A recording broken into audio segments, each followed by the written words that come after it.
There were gunshots heard, and there was a woman laying out between the apartment complex, bleeding.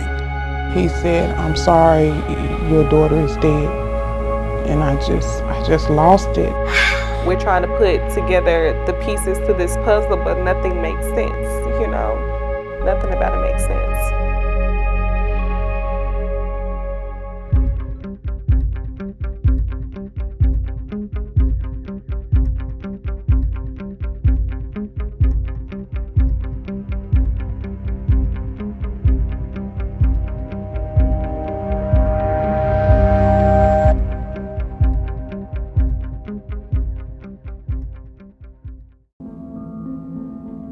She was so full of life. She was funny and mannerable and an awesome daughter and an awesome mother. 30-year-old April Harris was her mother, Tammy Fleming's pride and joy.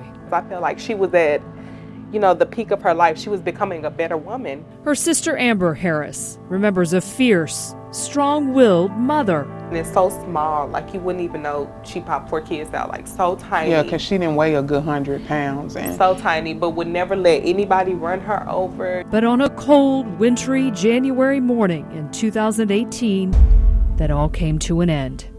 And it felt so surreal because she was here.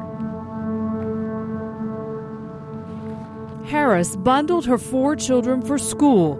Pulaski County Sheriff's Lieutenant Robert Garrett. Her normal routine was to send her son outside to get the car started. On this particular day, there had been a winter storm, so she sent him out a little early to get the car warmed up. She was planning to drop her children and leave for a quick trip with her mother and sister to Memphis.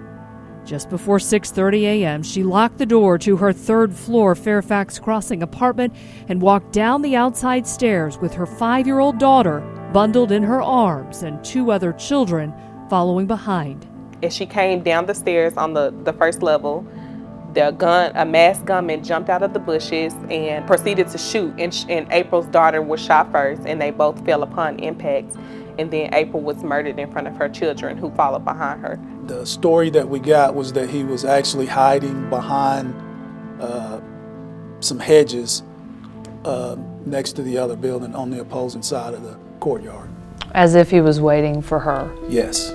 Her son, the one who'd warmed the car, watched it all unfold. He was actually still out there as he watched his mother carrying his sister and his other siblings come down the stairs, and he saw the man come out and shoot at his mother. He also called 911, and her children gave police a description. Medium build, male subject wearing all black with a black hood over his head and a black ski mask over his face. Never said a word prior to shooting, and after immediately walked away. No cameras caught that suspect. He was gone on foot before police arrived on scene minutes later. April died at the hospital. Her daughter recovered. In the days and weeks that followed April's funeral,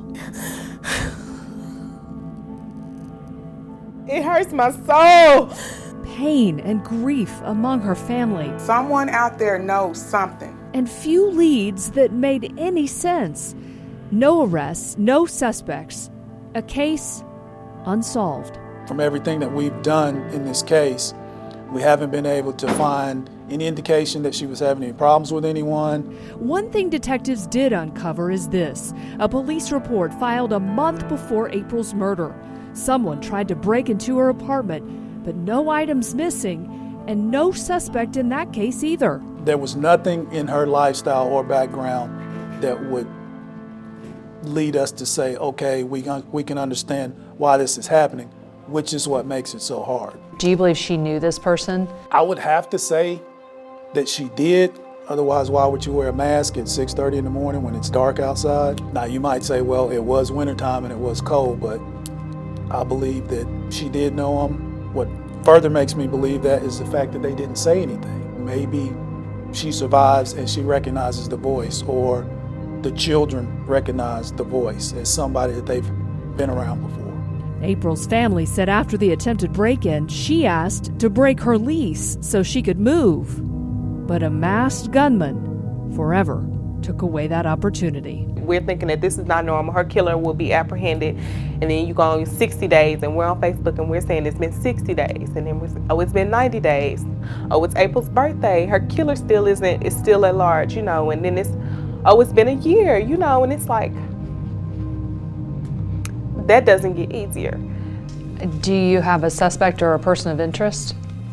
We have a few people that are persons of interest. Now, that's not to say that they are actual suspects involved in the incident, but we believe that they hold information that might be fruitful for us in this investigation. Yes, I believe someone out there knows something. A young mother, a beloved daughter, a darling sister, now remembered only through pictures and memories. As a mother, that's your main purpose, is to protect your children. She wasn't given that option. She died alone. This story alone should warrant somebody to feel like they need to provide information. Who can shoot someone while they're holding their child? We want to know why, we want to know who, and we want to be able to tell April's children that her murderer has been captured.